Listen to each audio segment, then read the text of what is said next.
Okay, well, welcome to the seminar. Now that we have the technology working to show the screen there. As I said, I'm a partner at Harper MacLeod and deal with intellectual property and commercial matters.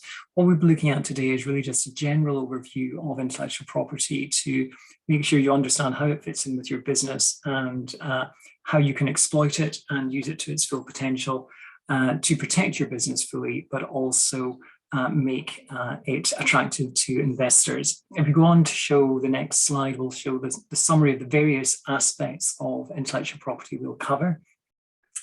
The main ones being patents, trademarks, copyright, design right, which is often forgotten about, and confidential information, which includes know-how and how you actually know what to do with your assets and how you can actually use the other IP assets within your business, including your patents and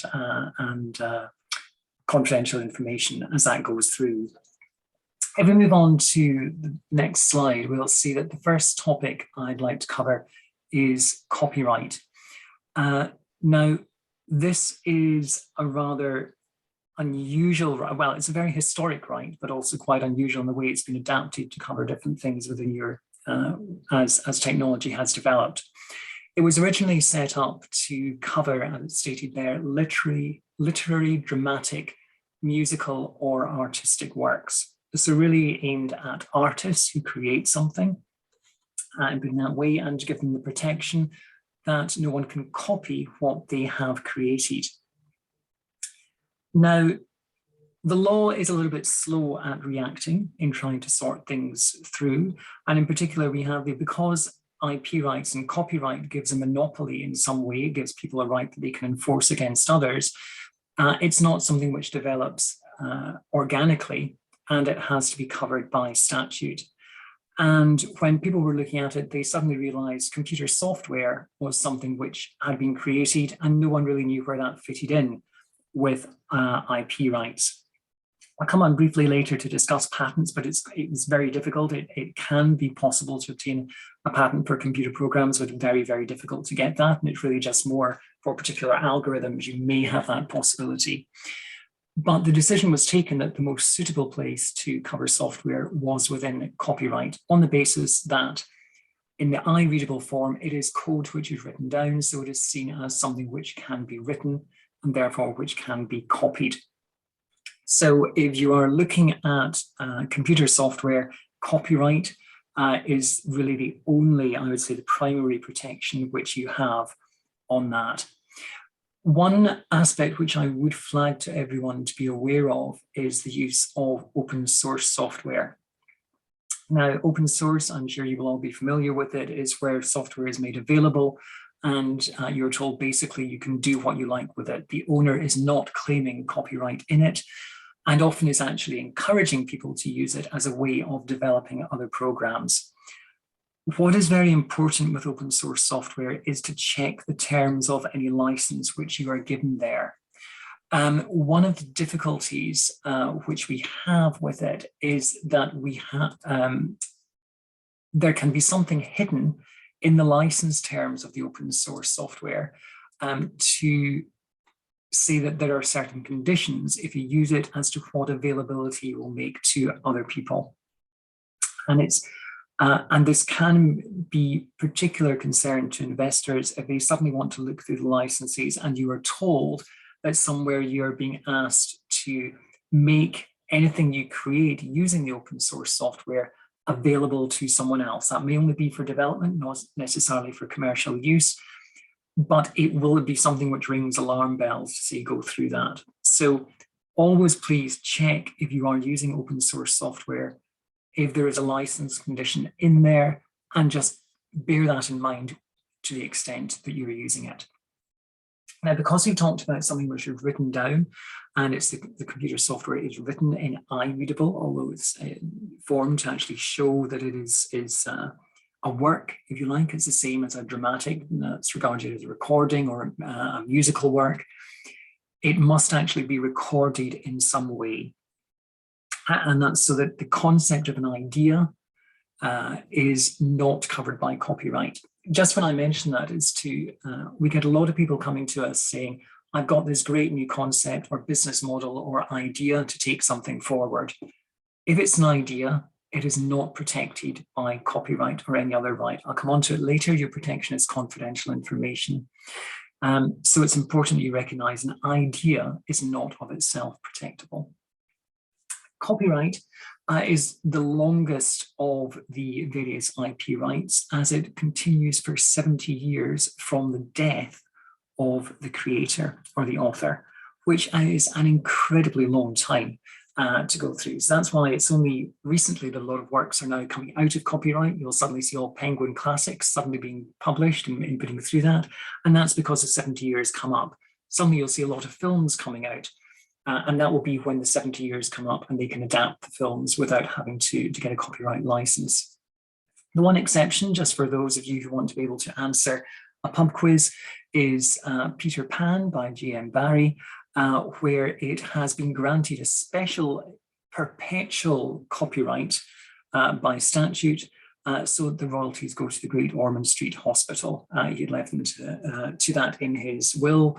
And so the government decided at the time that they would give that perpetual right to royalties there. So that's the one item which never actually expires its copyright.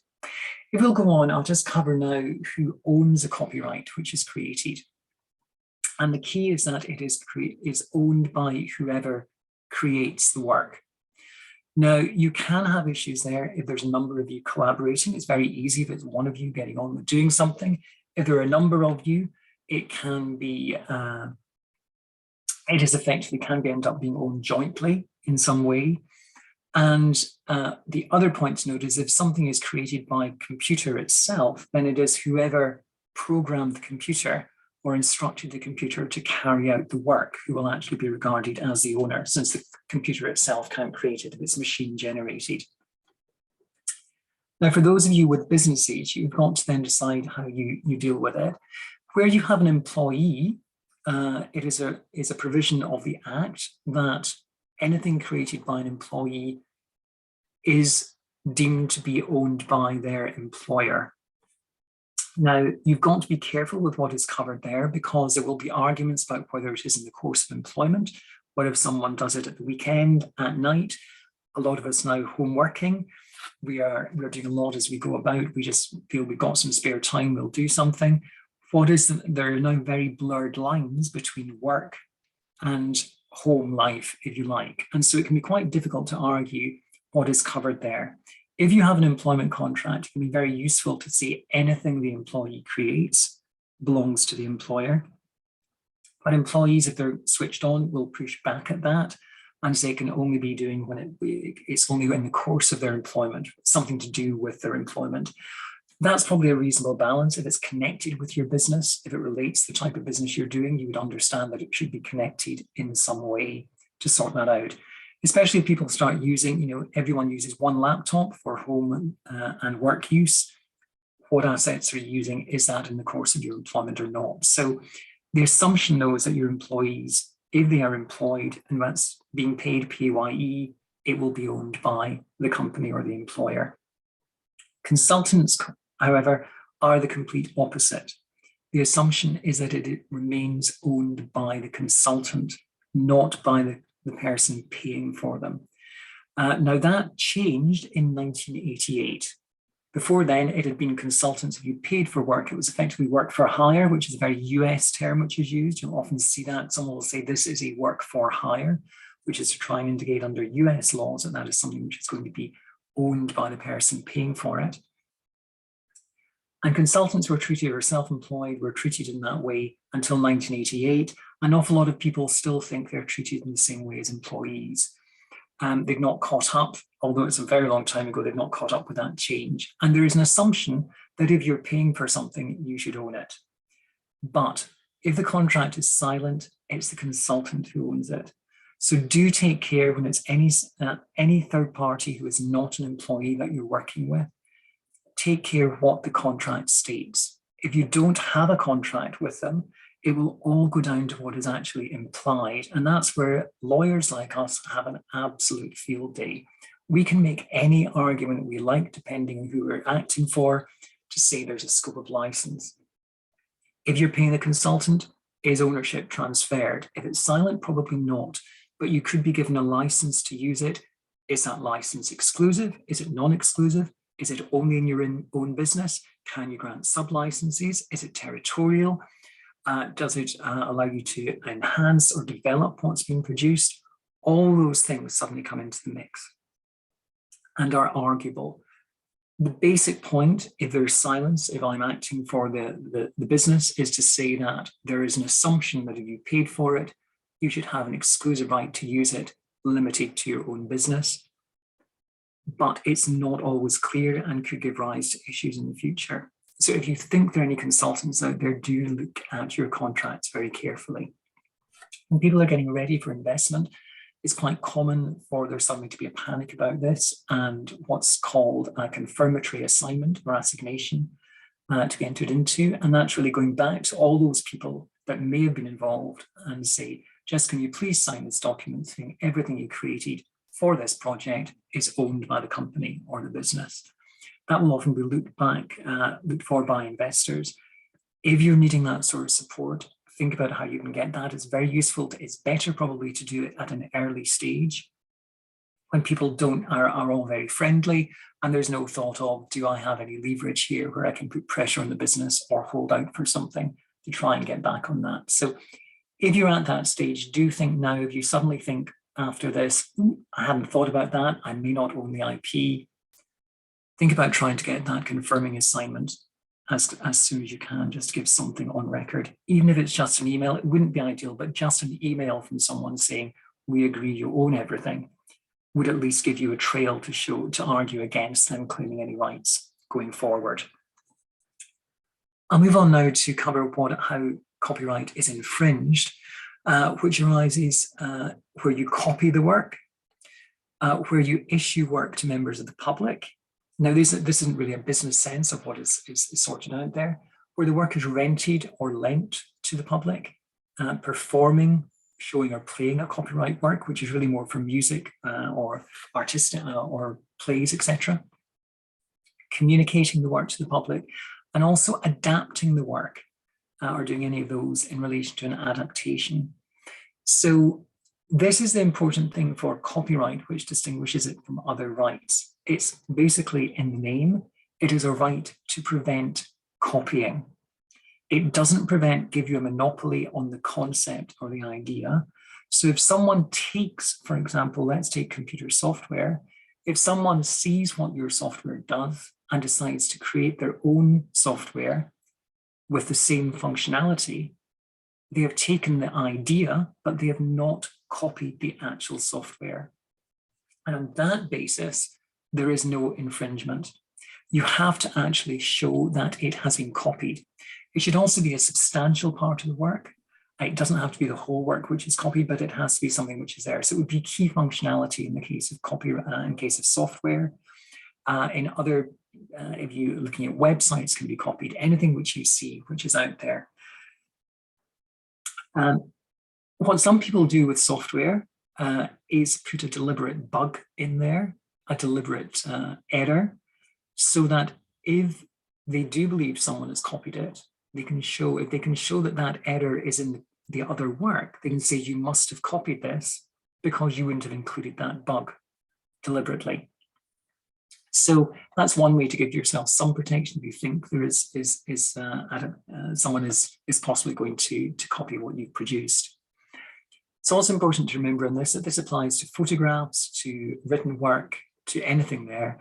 What is on the internet is not copyright free. It belongs to someone. It's just that someone's put it up there for everyone to see. So cutting and pasting from the internet is not a good idea. Now, everyone does it, but you have to then, and what I shouldn't be doing is telling you, but really if you do that, you have to adapt it as far as you can so you can see no connection with the original work. We get a lot of people caught out in this way, in particular with photographs on the internet. They assume they're free to put into presentations. Some publishers, such as Getty Images, in particular, they have very strong software which basically trawls the internet looking for infringing copies where they've not given a license. If they can find it, you will get a letter or email saying, we've noticed you're using this, we expect a royalty fee from you, and you have no defense whatsoever. If you see something which is available, assume it is subject to copyright, unless you have very clear evidence that someone is saying they consent and you can do what you want with this item. As I said, that's so we've got particular photographs on that side of it. That more or less covers the copyright section. If anyone has any questions on, particularly on copyright, I'm happy to take those now, but we'll move on to the different types and certainly happy to come back to those at the end. The next item I'm going to look at is design rights, which, as I said, are quite often the forgotten about type of intellectual property, which protect the shape, the configuration, or the appearance of a product or article. Now, what they have to be is original or novel. It can't be something which is everyday and is used elsewhere. It must show individual character in the way it looks, and it has to be tangible form. Now, what is covered is things like, you can't have a method of construction covered, but surface decoration is something which can be covered there because it's the look of it, if you like. It can't be something which must fit or must match. So if you have two items, it has to go into it. For example, if we look at Apple's lightning cables in the way that they are put together, they can't have design right in their lightning cable at the way that they fit into their products, their iPhones or whatever, because that's the only way that you can actually charge your iPhone is having a cable with that connection. So they can't have that on that way. This was all built up originally to try and stop car manufacturers saying that you had to use an original spare part, because they all said they had to have this particular fit. And that's why it was made clear that a must fit or must match was excluded from these rights. Now, it's unusual for you. I wouldn't expect you to have any immoral designs of anything which is in there, which is something which is would cause offence to people in the way it is protected. But also noting royal insignia are excluded. It's quite common for people to think they can use things like a lion or a unicorn or a shield. Those are heraldic symbols, and you'll get into a bit of trouble with that with someone called the Lord Lion in Scotland. It's an L-Y-O-N, not L-I-O-N, who controls that on behalf of effectively the crown, because these heraldic symbols are caught there, and they have the sole rights. So we often come across people, for example, particularly in the food and drink industry, they seem to like shields and symbols to go on labels, and they can catch and be caught out by the heraldry rules, which I won't go into here because they're very archaic, I have to say. If you go on to the next slide, you'll see there are two types of design right, which are a registered design right. Now, you can register this with the Intellectual Property Office. It's not expensive to do and gives you 25 years of protection. You can also have an unregistered right. It's created automatically and it's free. You don't have to do anything with it. It's 15 years from when the design is first created and 10 years from the date, or 10 years from the date when the product is first brought to market. So you have that unregistered design right if you're creating any physical products in your business to sort that out. Just remember it if it's ever there and relevant to you. It could be another little asset for you to go against someone you think is copying. We'll move on now to cover confidential information. Now, this covers your trade secrets, your know-how, your way of doing things, and how that is all sorted out. But the important thing for confidential information is to recognize that a lot of the protection there is contractual. Once something is in the public domain, it's no longer confidential. So once it's there, anybody can use it in any way unless they have agreed not to. And so that's why for confidential information, a contract is essential. If you have to have someone agreeing not to use that information or disclose it. This is where usually NDAs or non-disclosure agreements come into play, where people are saying they will agree not to you're giving this information to someone. It could be your business plan, anything along those lines. But also it could be a description of your product, and technical information relating to it. What you're doing is giving that to someone else on the basis of their promise, effectively, not to use it themselves or to tell anyone else about it. If they breach that undertaking, your remedy is damages. Now, what you may also see in any NDA that you're asked to sign is something about damages not being sufficient remedy. And that is to give the other party the opportunity, if they feel it's needed, to go for an interim court order, an interlocutor, an injunction, an interdict, to say you get a court order to stop you disclosing. But that's actually only any use if you're forewarned that someone is going to disclose. If they just do it, it's too late. It's out there. People know about it. If they publish it on the internet, if they just tell someone in the pub, if they go on, if they tell employees, it goes wider. And so in that sense, the NDA is to give you the right of a remedy of damages against someone if your confidential information is leaked. Your difficulty there is trying to establish what your loss is, because you have to show you have suffered financial loss. It's not reputational loss. And that can be very difficult to establish. But to a large extent, your NDA is more a reputational issue. Business couldn't work without them. You can't progress things without actually taking that level of trust of passing it on and assuming someone will comply with their NDA obligations. And if they didn't, and this particular with potential investors, joint venture parties, anyone you're collaborating with, the fact that you could then turn around and say that they had breached their non-disclosure would be sufficient reputational damage for them as to cause them significant issues. So I think that is, although there is a lot is done as to what remedy can be sought and what damages you can find under an NDA, the most important is the reputational damage if someone breaches it. And I think that's probably gives you the comfort that although I'm saying it's difficult to establish loss, you can still go out. The assumption would be that a non-disclosure agreement will not be breached. It can happen, usually inadvertently. Someone doesn't realize it's gone through, but it's something to be careful about there. Because it is we've said confidential information is a contractual obligation, it's important also you have something in your employment contracts to say that your employees, if they leave, will not use that confidential information elsewhere. They're agreeing to that in exactly the same way as any third party. If you don't have that in the contract, then you're relying simply on common law and the principles that someone should know it is confidential, and so they should not disclose. It's a lot harder to get over that hurdle. If it's an employment contract, it can also be useful if your employee goes off to work for someone else to send them a copy of the contract and say, by the way, my employee's subject to this contract, just to remind you, you shouldn't be using any information, or they shouldn't be using that information in your business going forward.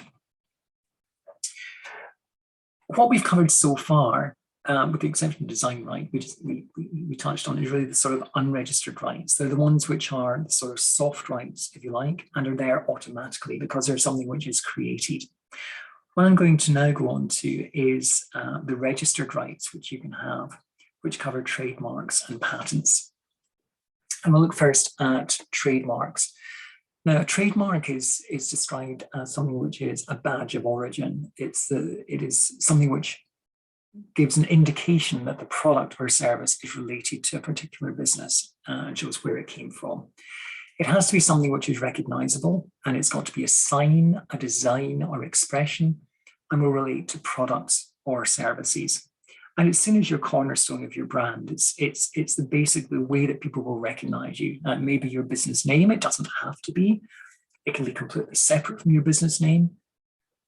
But it's something, and it can just be linked to one particular product or one particular service. But it's the thing which is fundamental to how you will build and be known as. So it is a very useful tool to stop there being confusion in the minds of the public between you and any other business. If we move on now to the next slide, you'll see that there are two types of trademark, registered and unregistered. Now, I'll go on further to the registered mark to give that in more detail, but an unregistered mark is simply It exists, it is created. Whatever your business name is, it is then known as that, and that is your mark. That is how you are known. It's your business name or your product name, you're just using it. Because of that, what you're claiming is the right of what is called passing off. You have goodwill in that name, and people associate your product or service with you. Now, if someone else uses the same or a similar name, they're benefiting from your goodwill, or could be, because people will possibly do business with them, thinking that they're actually doing business with you, or thinking that you're in some way connected, even that you've approved them, that you endorse them in some way. And it's showing that you have to be able to say that that person is benefiting because of all the hard work you've put in building up that brand. That is the unregistered trademark. It's and where you have the claim for passing off. The difficulty there is that you have to actually establish that people have been confused between the two businesses, and that they think that there could be some link in some way. So it is much easier to have a registered trademark, because there, the assumption is that someone will be confused and anyone using it is automatically infringing. The mere fact that they are using the same mark, which is registered, on the same goods or services, or similar goods or services, is an infringement, as is if someone is using a similar mark. It doesn't have to be identical, on the same goods or services. So if there is basically similarity between either the marks or the services and goods would be sufficient to give you infringement of a registered trademark. And the advantage of a registered right also is that it gives you that monopoly. It's unlike copyright, a sense someone has to copy it to show that they've been doing it. With a registered trademark, it is the use which infringes. The person who is registered as the owner of that mark has a monopoly right to use it for the goods and services for which it is registered. Now, it's important it's for those goods and services, and I refer there to classes. Now, there are 42 different classes of goods and services which are set out in the Trademarks Act and also by international treaty, which divide trademark registration into sort of various categories to say you can apply for this type of goods or services. Now, in some ways they are very random because they go back very historically, but in others they're a little bit more, you can see where the connections are in that side of it. The classes don't automatically mean that you're not going in straying into someone else's trademark, but it does mean that you could have the same trademark for completely different types of products or services, and they would not necessarily be regarded as infringing each other, because the services or goods are so distinct, there is not going to be that confusion. So when you apply for your trademark, you're actually deciding what type of goods and services you're having covered there to try and sort that out. We would normally try to look at your business and say, right, we see how that fits together, what you are using for. You have to pay additional registration fees or filing fees, depending on the number of classes that you go for. It's not just a money-making exercise. It does recognize that there are different businesses which will fit into different categories. But it does mean you have to consider how that goes. And the fact that someone could be using your trademark, but for a completely different business, may still allow them to register that. So it's just important to accept that even though you have a trademark, it doesn't cover you for absolutely everything which is there. It's only for specific goods and services as registered. The other point with a trademark is that it's territorial. Because it is registered in a particular jurisdiction, and it only gives you the rights in that jurisdiction. Now, if you're going outside the UK, we have one trademark registry for the UK. An EU trademark can be applied for, and that covers all territories in the EU. Those of you who had ever been in business before Brexit, you could have had the EU trademark, which included the UK, and then effectively the registrations were split. So you had UK registration and old EU, excluding Britain, that registration. So you still have that too. It's important to remember, though, that you have to be able to use your trademark to show that it is it can be challenged if you don't use it. In the UK, if you don't use a registered trademark for all the relevant goods and services for 5 years, anyone could challenge it and claim it should be cancelled for those goods and services. And what we are finding is that some clients have a risk that when they went for a full EU application, when the UK was still in the EU, because of the split, if they're not also using their trademark in the EU, an EU registration, not the UK one, could still then be subject to cancellation for non-use. Trademark can be applied for worldwide. It can be a costly process in putting it through because there are filing fees, there are agents' fees to go through that process, and they're put in place for so many years and then have to be renewed.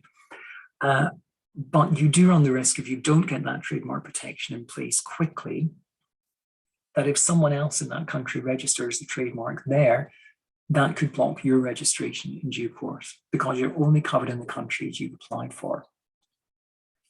That's why we go back to the idea of marathon bars and Snickers, because there were confusion between the US market and the European market and all those different things where people rebrand. So it's those things which you have to look at. It's not a disaster if you find that someone else has a trademark in a different country and you're looking to get into that territory. You could consider rebranding for that area, or you may be able to agree some sort of licensing arrangement with them. Don't go all out and spend all your money trying to get that protection worldwide when you don't need it. There are other things that you can spend your money on in your business, and you focus on what is needed for you at the time. We just move on. The other type of registered right is patents. Now, a patent is again very valuable in that it gives you that monopoly on the way of doing something, the invention.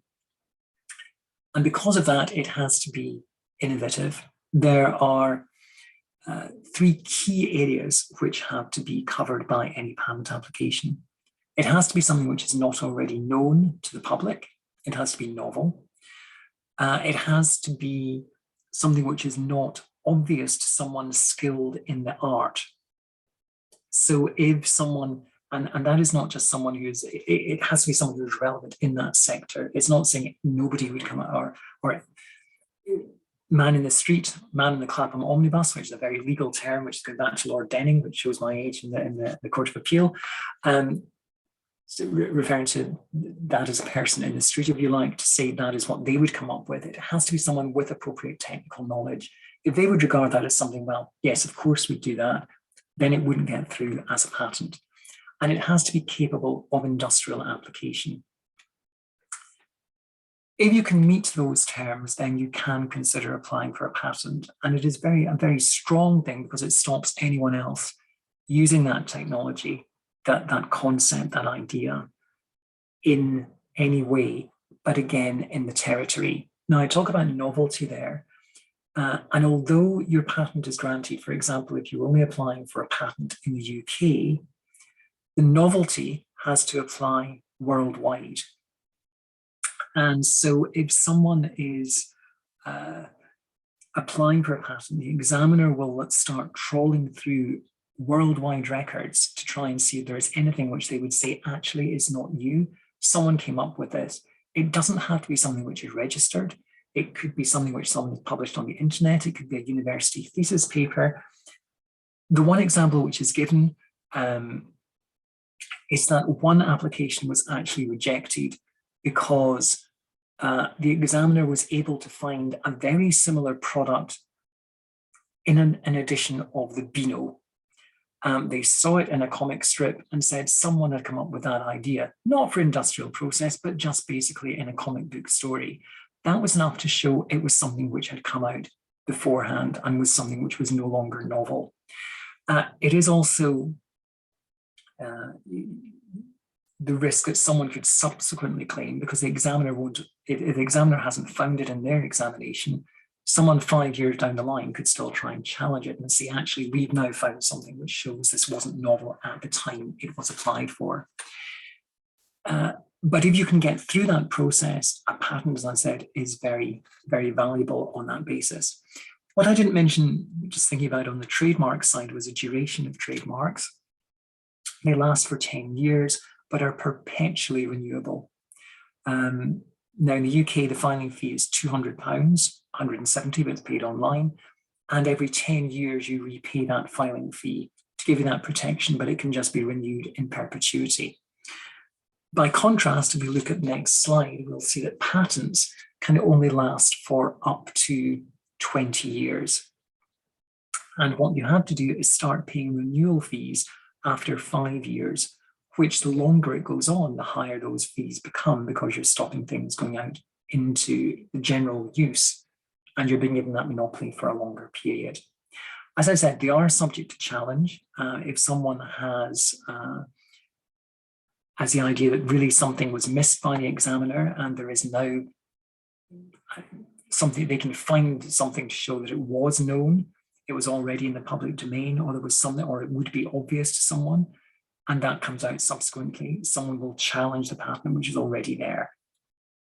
And challenges go on. You will see some high profile ones, particularly with Apple and other businesses like that, where where those in the technology sector are really looking to get that cutting edge and being able to prevent their competitors doing things.